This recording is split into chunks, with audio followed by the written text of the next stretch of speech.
Vous savez, à la base, le but de cette émission, c'est avant tout de vous présenter des films d'animation intelligents et ou méconnus, ou tout simplement des films que je trouve bons. Mais là, je pense que je vais faire une petite entorse à cette règle de la qualité que je m'étais fixée. Parce que faut prévenir le monde, hein. Alerter la population, faire quelque chose, hein, je sais pas, mais là c'est grave.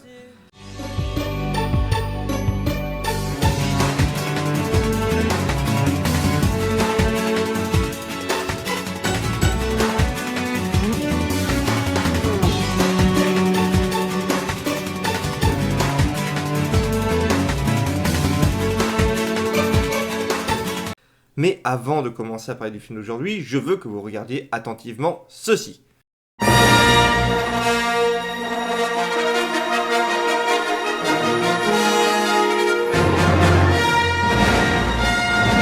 Star Wars.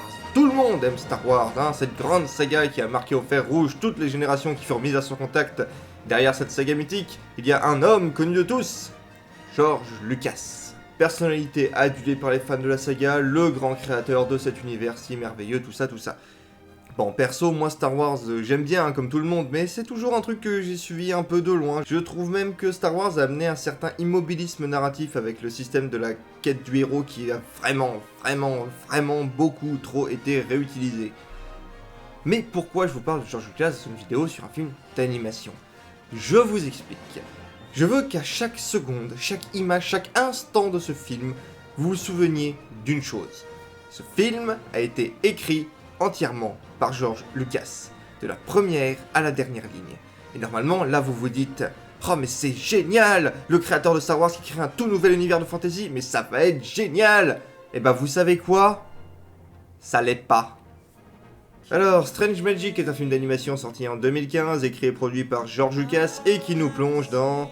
This is a story about two kingdoms, side by side, but worlds apart. Bla bla bla bla bla. Et donc, qui nous plonge dans Univers de Fantasy Random numéro 4442. Le film commence avec son personnage principal, Marianne, qui se prépare pour son mariage et... Ah non! Non, trop de niaiseries, non! Falling in love with you.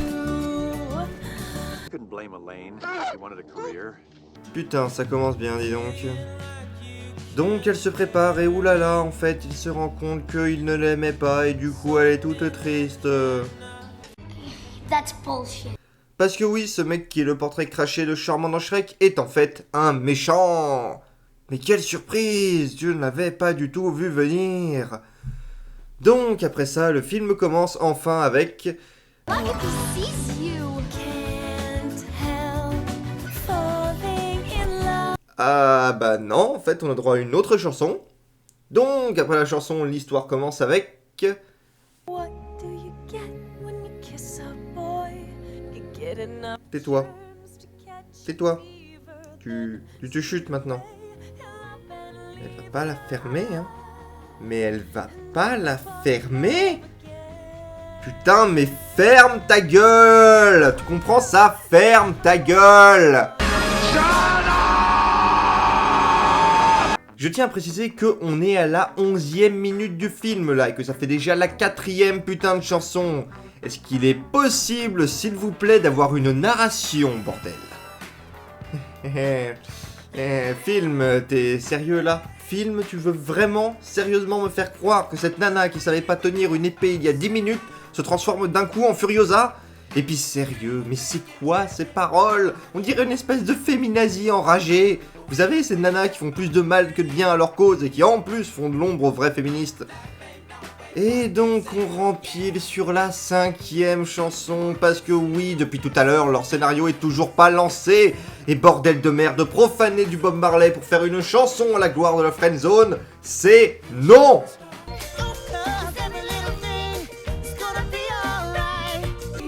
Oh, I'm not gonna kill you. I'm just gonna hurt you. Really, really bad. Pendant ce temps-là, chez les méchants.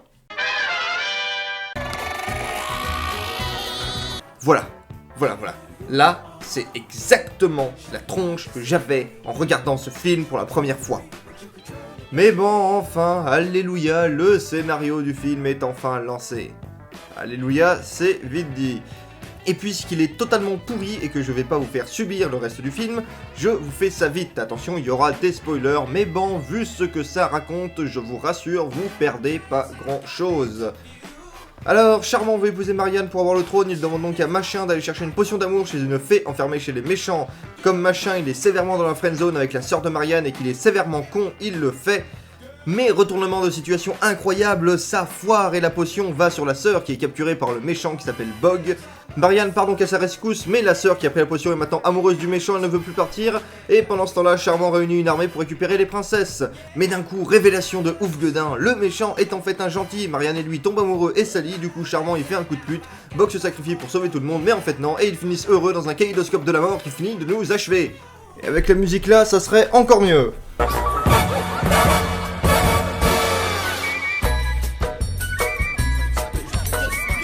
Bon, comme vous avez pu le remarquer, ça vole pas bien haut et il y a donc quelques petits problèmes que nous allons donc aborder.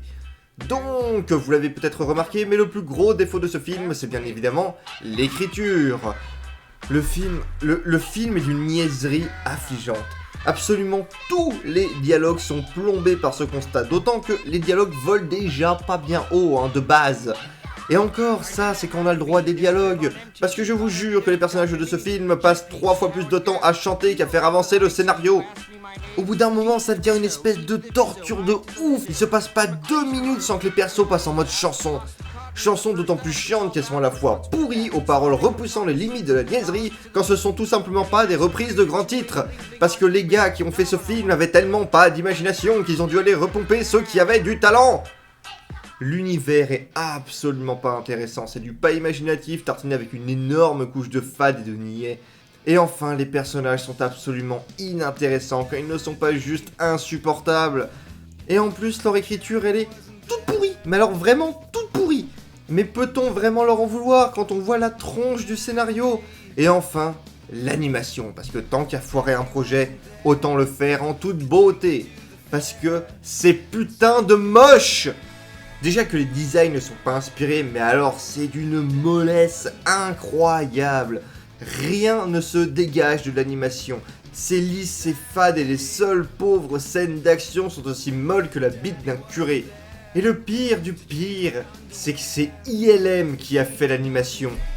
ILM, l'une des plus grandes boîtes d'effets spéciaux au monde. Mais bon, quand même, pour vous prouver que je suis objectif face à ce film, j'ai quand même relevé un point positif. Et c'est le méchant qui est plutôt pas mal et qui arrive même parfois à avoir l'air badass.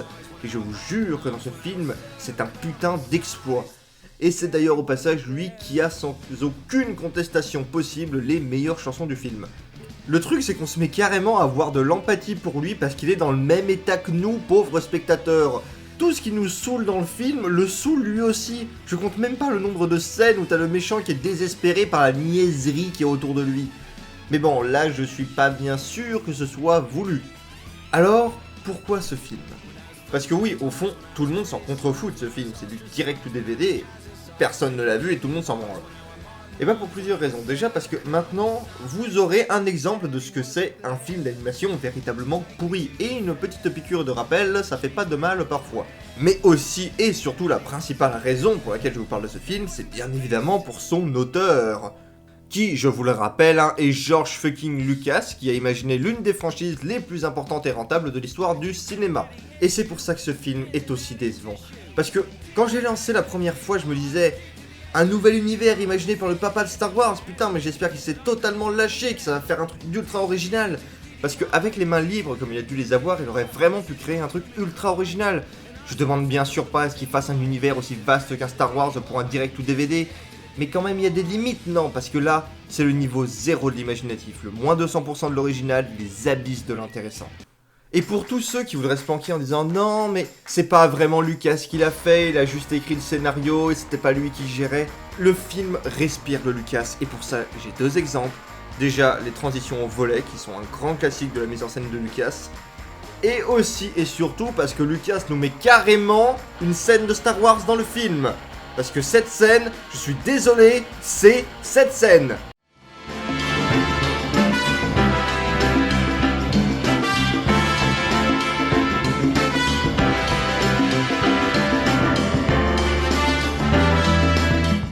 Parce que, voyez-vous, j'en ai un peu marre d'entendre partout des gens déifier Pepe Lucas sous prétexte qu'il a imaginé Star Wars. Parce que, outre la prélogie, avec notamment les merveilleux dialogues de l'épisode 2, I don't like sand. It's coarse. eh ben, il faut bien se dire que Lucas, c'est aussi un mec capable de te pondre des bonnes grosses daubes, comme ce film. Et que c'est pas parce qu'il s'appelle George Lucas que tout ce qu'il fait est forcément génial, que ce qu'il touche se transforme en or et que ça sent la rose quand il pète. Et c'est donc sur ces paroles pleines de poésie que je vous quitte. Si vous avez aimé la vidéo, et ben je vous enjoins à partager, c'est très important pour faire connaître la chaîne, à aimer, à vous abonner et surtout à commenter si l'envie vous en prend. Quant à moi, je vous dis à bientôt et salut!